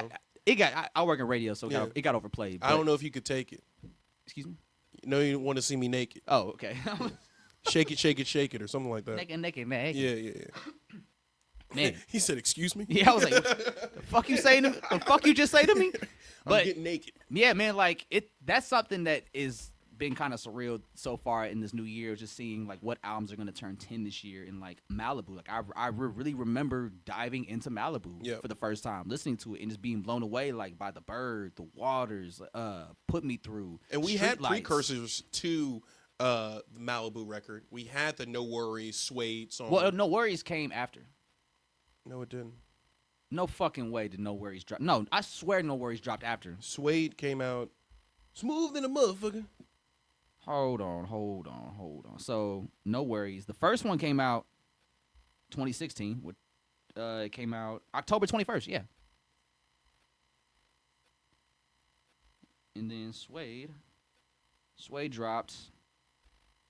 The Oh, yeah, single. 20. Okay, you're right. Yeah, you're right. So, the project, the EP Link Up in Suede, Yeah. that dropped, yeah, you're right, December 4, 2015. Yeah. Shout out Hope's birthday. Because I remember being in class when that shit was like on Apple, like back then it was iTunes. Yeah. So I bought it and I was like, oh shit, this is a cooker. Yeah. And back then, I'm gonna be honest with y'all, I was judging books by their cover, bro. If it had cool cover art, I was at least gonna try it out. It's Like, because if I didn't know you, it's like that's how you win me over. literally new releases. Yeah. Let me see what the cover art looks like. Oh, it's hip hop rap. Let me see, or R&B. Let me see what it's talking about.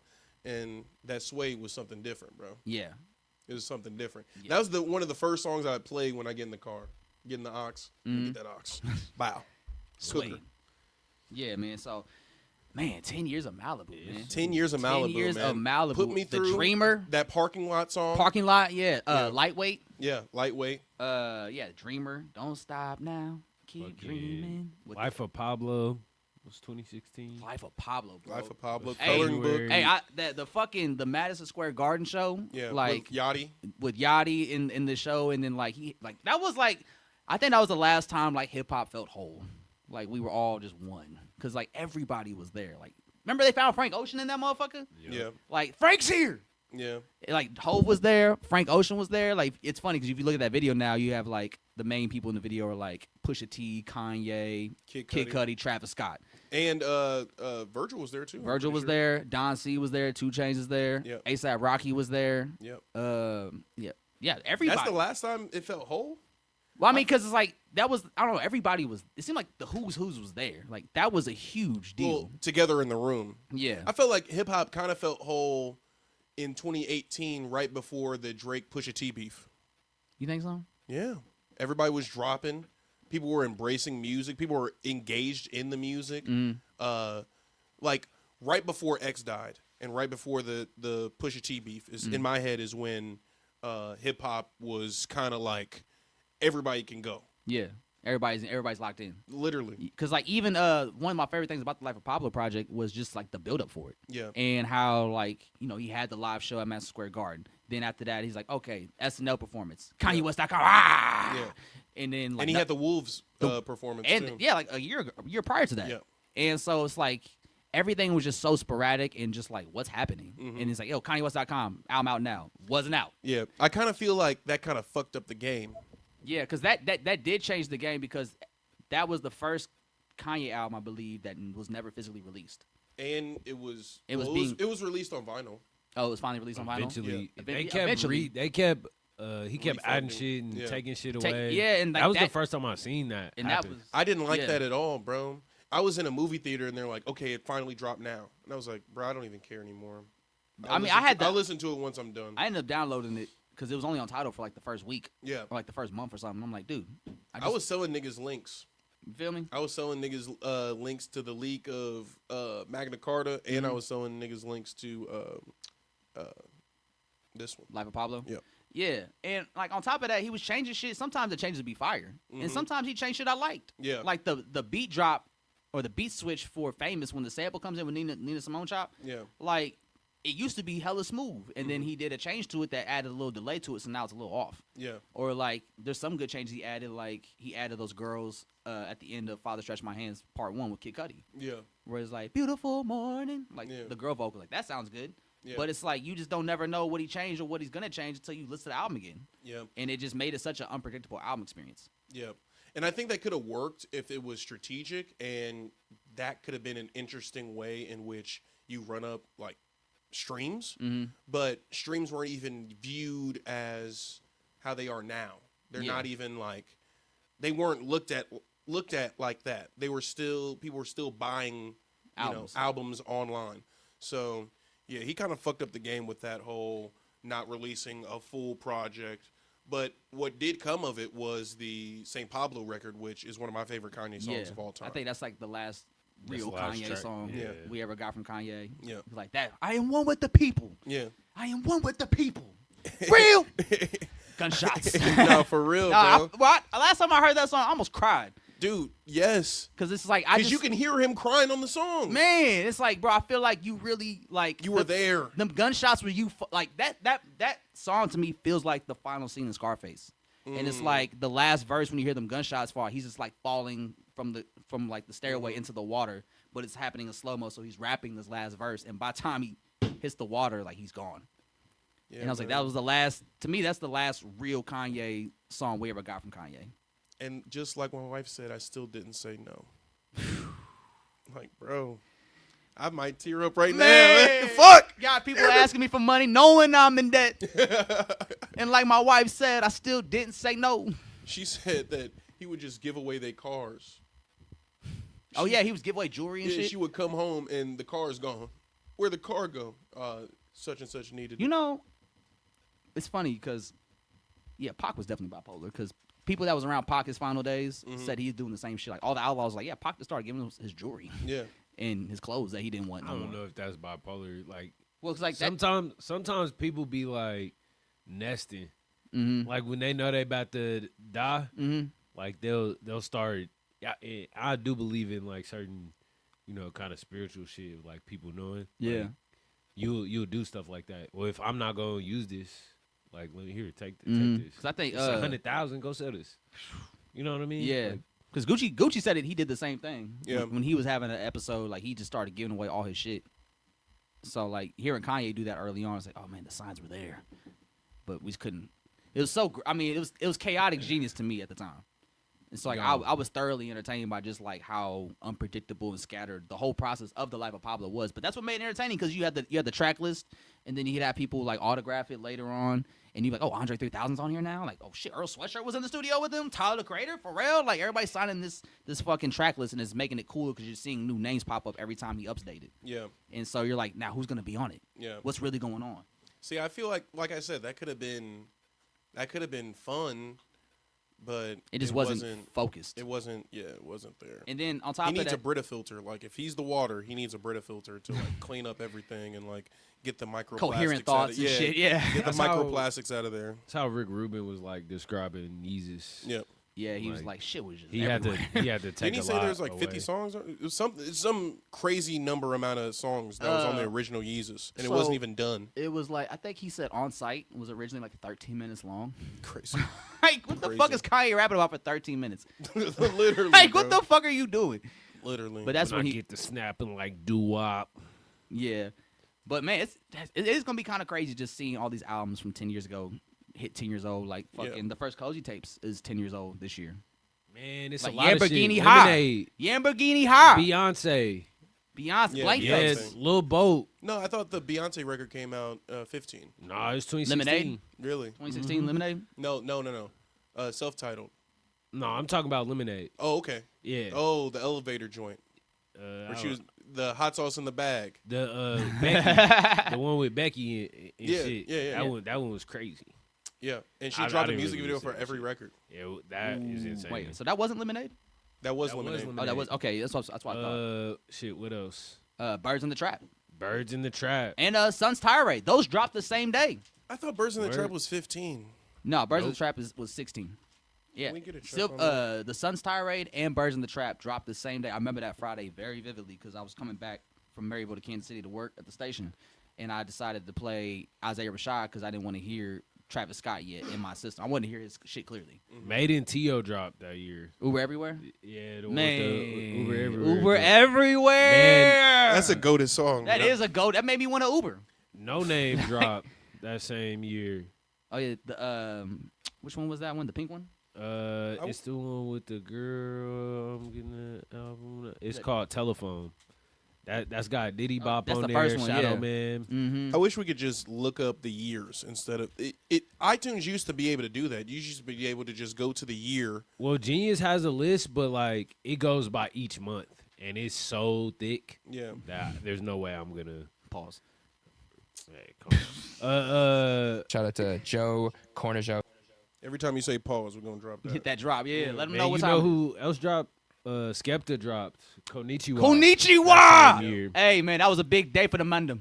That was a big day for the Mandem. Hey, bro, I love, like, Skepta, like, man, Skepta one of my favorite artists, man. I fuck with Skepta heavy, especially, like, just, man, my early, like, Skepta, grimy Skepta, like, Konnichiwa, Skepta was tight. Skepta's dope. Like, he's a real trailblazer. I'm glad he was the one that helped break shit overseas for UK artists here, and now we got Central Season them going up.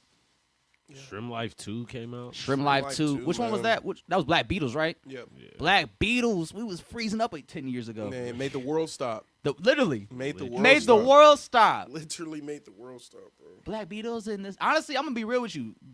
Black Beatles wasn't even the best song they put out. I thought the one that was before that was way better. Look Alive. I thought Look Alive was way better. Really? Look Alive was fire to me. Shit. Swing? De La Soul dropped. Swang? Is that on that album? Yeah. Damn. Nothing young like a Tribe swing. dropped. Oh, I think that was the last. Thank You for project Calling that- Us? Yeah, Or- that was the last project. Five Dog was on. Thank You for Your Service, I believe it was called. Yeah. Yeah, that was a good one. I like that one. Conrad Tokyo, Kendrick Lamar was really dope. Let's see. I'm just going through the list here, guys. Trying to find the ones that matter. Soulja Boy dropped. I'm just kidding. He did drop that year, but it's of no importance, Yeah. right? At all. I'm just kidding. No. We respect you, Big Soldier. Don't send that Draco over here. Remember That's Draco with a Draco. Remember he was on stream rolling a blunt and he was sealing it like this, bro. Jesus. Jesus. Actually, He was sealing it the long way, bro. the long way. Actually, yeah. My favorite Schoolboy Q album dropped that year. Blank Face. Blank Face. Blank Face, man. I think Man, I that's, love that. That rollout was fire. that was dope. Like, That project was fire. Talk about another project with dope visuals and videos. Mhm. That was really a story. The Tookie Knows video. I Tookie knows we love might that die shit. for this shit. Hey, you might get punched if you around me if Tookie Knows come on in I'm the gonna throw right that on the setting. next party I DJ just so we can have a fight break out. Yeah, you and they just never see book me again. Alex would just, We might die for this I'm shit. punching the promoter. That gang. Give me what's in your pockets. nigga. Yeah, man. Like, Empty them pockets. so like 10 years removed, man. It's like, do we have big expectations for 2026 this year? Oh, yeah. Cause I was talking to Todd Faison about it, and he said that he believes that the standards for good rap music have never been lower right now. Do y'all believe that's the case for 2026? I still believe the standard is like very low. I am excited and hopeful for 2026 because of the year we had this year. But everything is about consistency in my world, in my mind. Can we maintain this, growth in this trend of dope projects? But I kind of agree with Ty. I don't think people have that high standard when it comes to music. Or, there was a lot of people thought rap music was dead because it's not on the Billboard charts. So I think how people are perceiving the shit and taking it in, it isn't the same, really. I think this year, after the last 2-3 years we've had, I think now it's getting to a point where it will be starting to be gate kept a little bit, but in ways where it's like it's going to be more so like passion driven. Like, are you passionate about the music? And if you are, then that's going to give you like the upper leg on other people who may be better than you, but they just don't have the passion or drive for it. Because like when you don't have the passion for it, like the shit shows. Like 21 Savage went on a whole media run talking about how much he hates rapping, and you want us to listen to your album. Fuck no. Like, why would I want to listen to an artist that clearly doesn't enjoy what they do? Why don't you just go into some different shit? Like, 50 Cent did. Yeah. Why do rappers insist on shitting on the art that projected them into a lifestyle that none of us could possibly ever relate to? Yeah. Why shit on things that made you what you are? Yeah. I don't understand why niggas would be like, oh, I'm not an artist, or I'm not a rapper, I'm an artist. What the hell? Ain't rapping an art? Yeah, rapping is an art form. So that shit is just dead. Like, all that time, space, and opportunity to do other things and embrace other forms of art, and you decide to shit on the one thing that made you. Yeah, the one thing that's changed your whole life Literally. So for the better. Fuck that shit. Yeah, so it's like I think now 2026 the standards are low, but we're also trying to determine like who is passionate about the art form.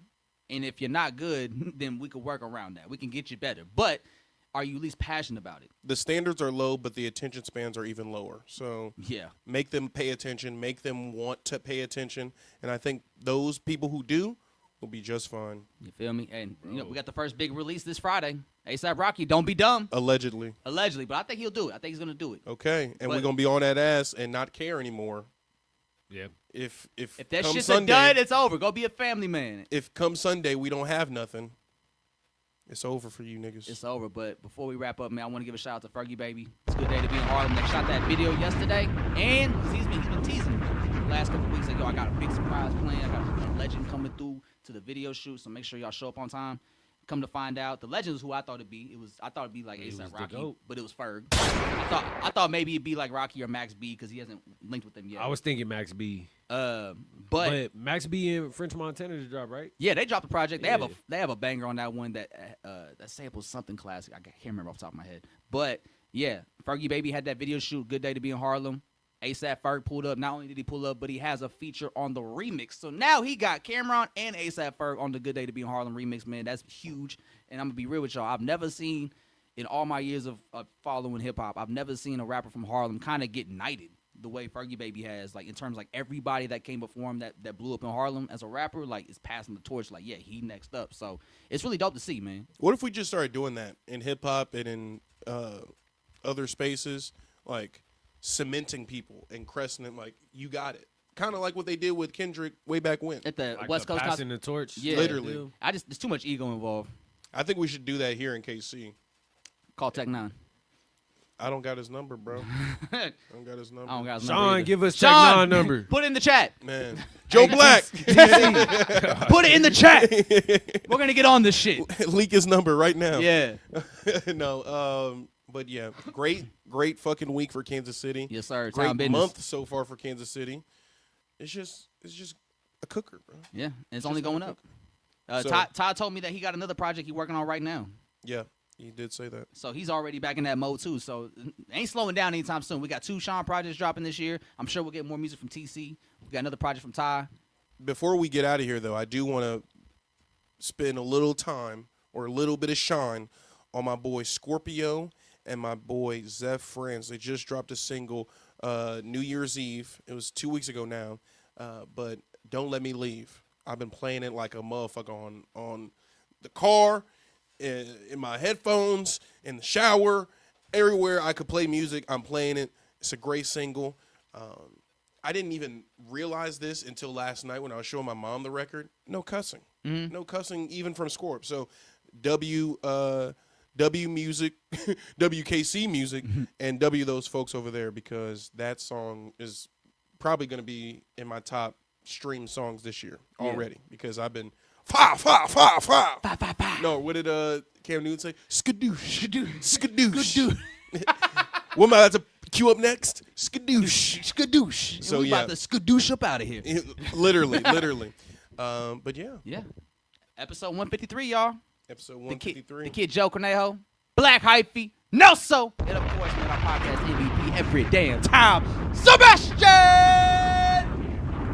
Until next week. Episode 154 next week. Episode 153 right now. Wait, are we going to tell them who's going to be on the show next week? It really depends on their schedule. Okay. I'm gonna follow up with them next week, and if we can get it confirmed, I'll let y'all know before next pod. Fuck it, we'll tell him Fergie Baby. He's on the next episode. He's gonna be in KC. No, I was kidding. It ain't gonna be Fergie Baby, y'all. But it will be a great guest. It will be a baby. A grown man baby. Yeah. But So shit. we'll let y'all know once we get it confirmed. So be on the lookout for that. But regardless, be on the lookout for next episode next week, next Sunday, same place, same time. We'll see you then. We out.